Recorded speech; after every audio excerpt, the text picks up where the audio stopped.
Je m'appelle Laurette Piani, je suis chercheuse au CRPG, je suis chargée de recherche CNRS et je travaille dans le domaine de la cosmochimie. C'est l'étude des roches extraterrestres, donc, notamment les météorites, pour comprendre les premières étapes de la formation du système solaire, de l'évolution des planètes. J'étudie l'origine et la distribution des éléments volatiles dans le système solaire, par le moyen de l'étude de météorites qu'on appelle météorites primitives, encore appelées chondrites, qui sont des roches qui proviennent de petits astéroïdes qui n'ont pas évolué géologiquement dans le système solaire, qui sont formés il y a 4,5 milliards d'années. Et par l'étude de ces roches, on peut remonter un peu aux premières briques qui ont permis de façonner les planètes dans notre système solaire. En fait, j'utilise le fait qu'on ait plusieurs grandes classes et grands groupes de météorites pour essayer de un peu quantifier la diversité de la molécule d'eau dans ces objets planétaires. Et ça permet d'aller sonder la nature de la matière et de la distribution de l'eau à différents endroits, donc différentes distances au Soleil, de formation de ces corps, mais aussi différents timings d'accrétion. C'est-à-dire que les objets, les corps planétaires qui se forment dans le système solaire vont se former à différentes places, mais aussi à différents moments de l'histoire de l'évolution du système solaire. Et donc en allant voir la composition de l'eau dans ces différents objets, on peut essayer de remonter une sorte de cartographie en temps et en espace de la distribution de l'eau dans le disque d'accrétion à partir duquel les planètes se forment.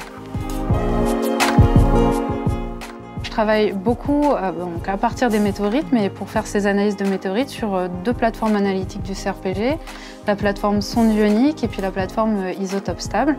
Ces deux plateformes elles permettent de faire des analyses qui sont très complémentaires. Dans la première, on peut aller cibler un minéral et analyser sa composition. Pour ce qui m'intéresse, la teneur en eau et la composition isotopique, le rapport d'essurage de l'eau de ces objets. Et puis dans l'autre plateforme, l'isotope stable, là on va mesurer des échantillons dans un peu leur globalité. On travaille à partir de poudres qui sont faits à partir de fragments un peu plus importants d'échantillons de météorites. Et puis là on va aller regarder la composition en hydrogène et en d'essurage de ces roches dans leur totalité. Et donc en comparant ces deux approches, on arrive à avoir des indices sur l'évolution de cette eau au sein de la roche et ses particularités.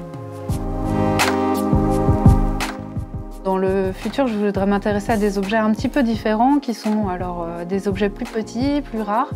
Il y a d'une part les micrométéorites. Ce sont de toutes petites météorites qui sont retrouvées sous forme de poussière.